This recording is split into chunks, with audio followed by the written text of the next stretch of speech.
This is the second in a series of short videos covering the functionality of the Chemical Risk Assessment module in MIOSH. In this video, we've already logged in, we've clicked on the Chemical Risk Assessment, and what we're looking at here is the default view. As you can see, as I hover over records, they're highlighted. You can click on the record in order to open them. But what we're going to now look at is how you can manipulate the view itself to present the data in different ways. So for example, I might want to move the status column to the first column, and I can do that by simply dragging it to the left. I can then filter on the status that I want to see. So by clicking on the drop down arrow, I can choose maybe one, possibly more. And when I'm finished, click done. And what this does is it filters that particular column. If I want to order it alphabetically, I can click on the word itself, the heading of the column. If I want to order it in reverse alphabetical order, click it again. So what I'm able to do here is I'm able to reorder the columns and filter on them. You can even, if you want, filter on dates. So in this case, expiry date, what you can do is you can filter on an area of the business, perhaps, as well as the expiry date range of your choice. Now, if we have a look here in the top right-hand corner at the three lines, what this does is it provides us with additional columns that you might want to add into your view.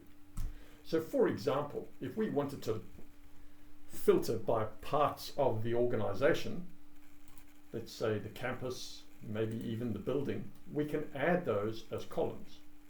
And now that they're added, we could move these to the far left, grab the building, move that across to the far left, and now, if we wanted to, we could filter by campus and building. There is no data in these, so not much point.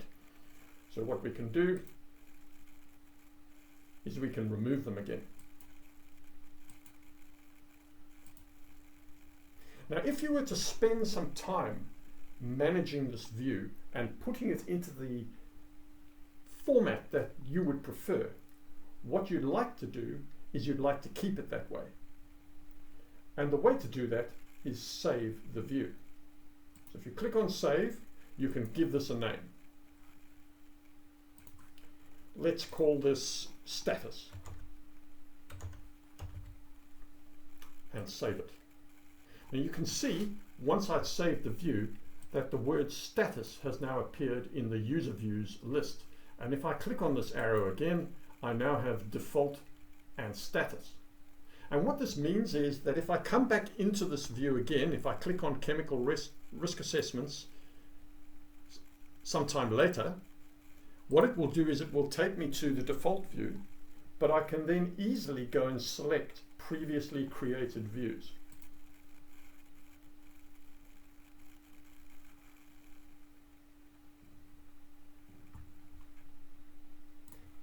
If at some stage later you've decided that the view that you created is no longer relevant, what you can do is you can come to the Manage Views over on the right-hand side, click on Manage, and click on the view that you don't want and either rename it or delete it.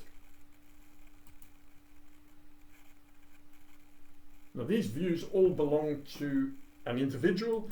You're not affecting the use of the system by anybody else if you add or delete views. If we have a look at the left-hand side over here, what we've got is the ability to export information. So what you can do is you can filter information and then choose to export it to PDF, Excel, or CSV. And if we look above the refresh and the export options, what we've got here is a last edited drop-down list. These are fairly straightforward. If you want to see the last 3 months, simply click on the last 3 months.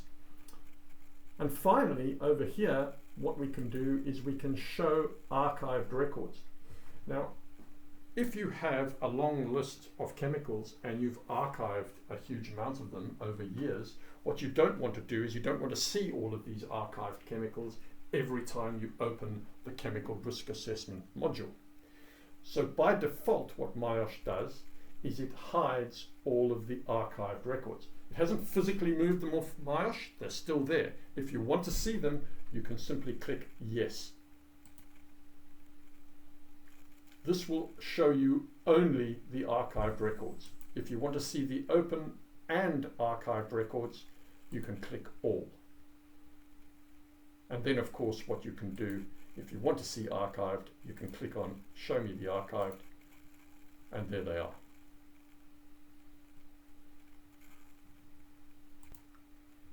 In the next series of videos, what we'll do is we'll start looking at the chemical risk assessment form itself.